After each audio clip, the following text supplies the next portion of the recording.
آج کل ہمارے ماحول میں جب کوئی حاجت پیش آتی ہے یا کوئی مشکل پیش آتی ہے تو لوگ تعویذ گنڈے کے فکر میں ضرور پڑتے کہ کوئی تعویذ بتا دو یا دے دو اس کام کے لیے. تو وہ تعویذ کی فکر زیادہ ہوتی ہے اور اللہ تعالیٰ کی طرف رجوع کر کے نماز حاجت پڑھ کر دعا کرنے کو کچھ سمجھتے ہی. حالانکہ جو حضور اکرم صلی اللہ علیہ وسلم سے طریقہ ثابت ہے وہ یہ ہے کہ 2 رکعت پڑھو، اللہ تبارک و تعالیٰ کی بارگاہ میں دعا کرو. یہ سب سے زیادہ مؤثر طریقہ ہے. اس میں ثواب بھی ہے، اس میں اللہ تعالیٰ کی طرف رجوع کرنے کا فائدہ بھی ہے اور ساتھ ساتھ مؤثر بھی سب سے زیادہ ہے.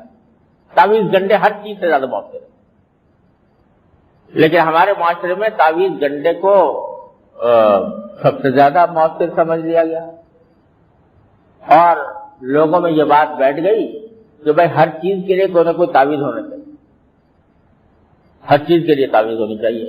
کوئی فلاں چیز کا تعویذ دے دو، فلاں چیز کا تعویذ دے دو، فلاں چیز کا تعویذ دے دو. یہاں تک کہ حضرت تھانوی رحمۃ اللہ علیہ فرماتے ہیں کہ ایک عورت آئی اور آ کے اس کو سر ہو گئی کہ جی میری مانگ صحیح نہیں نکلتی، ٹیڑھی نکلتی ہے. جب میں بال بناتی ہوں، کنگھی کرتی ہوں تو مانگ سیدھی نہیں نکلتی. تو کوئی ایسا تعویذ دے دو کہ مانگ سیدھی نکلا کرے. انہوں نے کہا بھائی ایسے اس کا کوئی تعویذ نہیں. جی کوئی تعویذ دے دو، آپ عالم آدمی ہو اور کوئی تعویذ دے دو. لوگ یہ سمجھتے ہیں کہ عالم جو ہوتا ہے وہ سارا علم دین جو پڑھتا ہے وہ سارا تعویذ گنڈے کے لیے پڑھتا ہے. تو اس کو اگر تعویذ گنڈے نہیں آتے تو وہ عالم ہی نہیں. تو سارے علم جو ہے وہ آج کل لوگوں کے ذہن میں منحصر ہو گیا ہے، خاص طور سے خواتین کے ذہن میں، کہ اگر یہ عالم ہے تو ضرور کوئی نہ کوئی تعویذ نکالے گا اور ایسا دے گا کہ جس سے میرا مقصد حل ہو جائے. تو بھائی یہ غلط فہمیاں ہمارے معاشرے میں پھیلی ہوئی ہے کہ جو طریقہ اللہ نے بتایا قل اعوذ برب. ایک واقعہ ہر جگہ سنایا، یعنی آخری بیان ہے اس سفر کا، اسی پر بیان ختم کروں گا. ہماری ایک دھوبن تھی ماسی شریفہ. ماسی شریفہ مشہور ہو گئی پورے برطانیہ سے. سن 85 میں مری تھی، ہمارے کپڑے دھوتی تھی. تو آ گئی میری بہن کے پاس، کہنے لگی بی بی اے میری نوما میرے نال بڑا لڑتی خود تھی، تو میں نے کوئی تویز دے اس ساریاں میری نوکر بن جاؤں. ہاں ماسی شریفہ آ گئی، بی بی تویز دے میری نوما میری نوکر بن جاؤں. کچھ 4 اس کے بیٹے تھے، سارے شادی شدہ. تو میری بہن نے ایسے نا کاغذ لیا اور اس نا لکھا کے نا اس کو ایسے رول کیا. کماسی شریفہ جس لے تیری لڑائی ہوئے نا تو اے تعویذ ایتھے رکھنا ہے.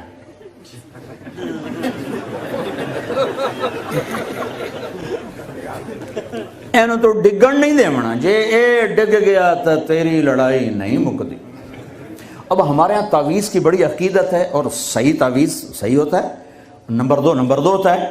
تو جیلی پیر بھی ہیں، جیلی عامل بھی ہیں، سچے پیر بھی ہیں، سچے عامل بھی ہیں. تو وہ 1 ہفتے بعد آئی، کبھی بھی تو میں نے کوئی کمال دا تویت دیتا. تویت ساڑی جنگ تو میں نے کوئی کمال دا تویت دیتا تعویذ. میری تو ساری لڑائی مک گئی. کیوں؟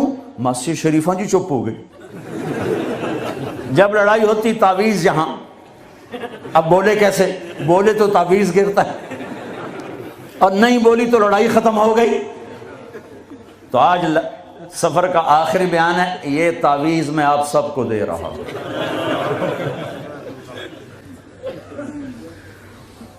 اس کیمرے کے ذریعے سے جو میری آواز جا رہی ان کو بھی یہ تعویذ دے رہا ہوں. جب لڑائی ہو اے یہاں رکھ لینا، انشاءاللہ محبت ہو جائے. پوچھتے ہیں تعویذ کا جو علم ہے وہ سیکھنا کیسا ہے؟ قرآن و حدیث میں اس کا کوئی ثبوت ہے؟ تو دیکھیں قرآن و سنت میں تعویذ کے علم کا تو کوئی ثبوت نہیں ملتا کہ یہ کوئی باقاعدہ علم ہے.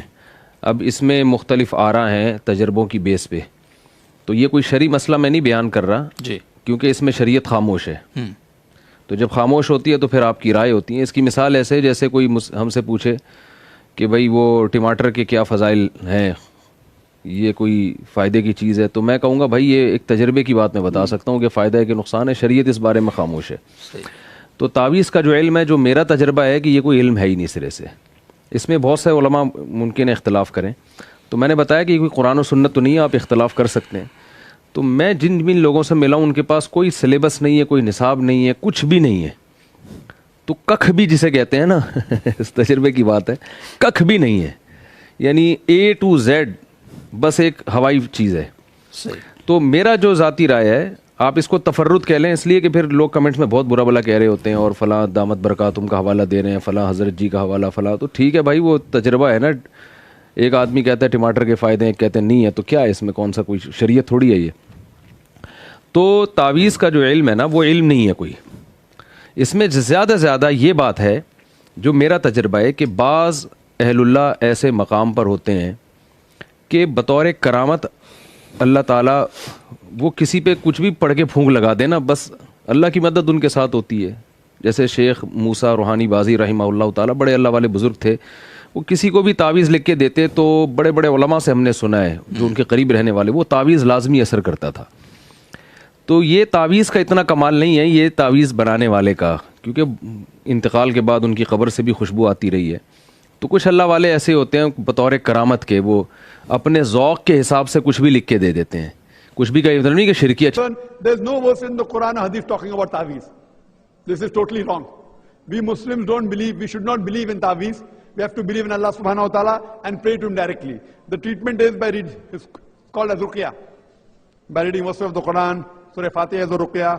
So there are people, but few people who are really knowledgeable in this field and they're specialized. Most of the people you find, they are frauds. So you have to go to a specialist who specializes in the field. And in Islam, there's no place for ta'weez. It's un-Islamic. It has got no mention in the Quran and the Sahih Hadith. Hope that answers the question.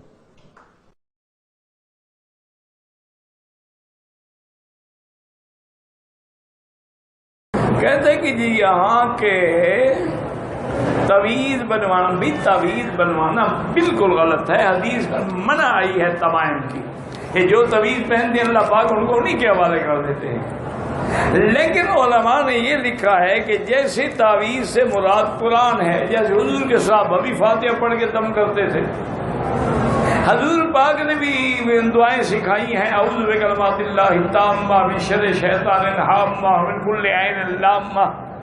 حضور نے بھی فرمایا تمہیں جیسا درد ہے, جہاں درد ہے وہاں ہاتھ رکھ لو, درود شریف پڑھو اور 3 دفعہ بسم اللہ بسم اللہ بسم اللہ اعوذ بعزت اللہ وقدرتہ من شر ما اجد واحذر 7 دفعہ پڑھیں, درد ختم ہو جائے گا. تو حضور تو لہذا علماء متاخرین کا فیصلہ یہ ہے کہ اگر تعویذ کا تعلق قرآن کی آیت سے ہے یا حدیث مصطفیٰ ہے تو جائز ہے, اور اگر کوئی سریانی یا عبرانی یا کسی اور زبان میں, ہمیں کیا پتا وہاں شرک لکھا ہوا ہو, تو ان کو استعمال نہیں کرنا چاہیے.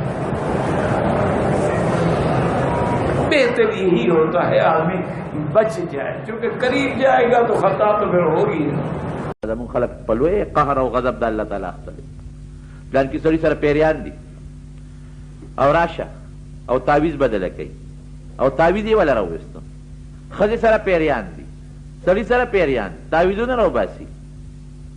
اے خدایا اے خلقا, خدای ته نه پیریان تعویذ روخ شي او نه پیریانو سره د غیب او علم شته.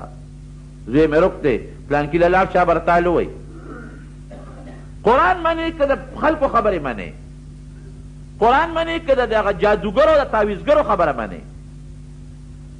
پیریان ټیک ته بعضې خلک تابع کوي چې په بعضې خلکو کینې هغې ته پاسئ, څه طریقې بعضې خلکو له ورځي. دم طریقه چې په چا پیریان ضرر رسوي, تکلیف رسوي, نو داسې دمونه اجازه شته چې هغه سړي له لاړ شي نو هغه دم اجازه استعمال کړي, هغه پیریان ته یو طرف ته کړي. خو پیریانو سره د غیب و علم نشته نشته نشته. قرآن وایي که وی ورسره نو سلیمان علیه السلام خو په کرسی باندې وفات شوی پروت دی, نو ولې بیا په 6 میاشتې کار کوو؟ نو موږ سره ارامې پیسې شوي دي, 100 روپۍ تعویذ راوباسي او په 1500 راوباسي او توره چرګه وړو چیلې وړو, هغه پکې مزې مونتې دي. راشه کنه په پیریانو تعویذ راوباسي.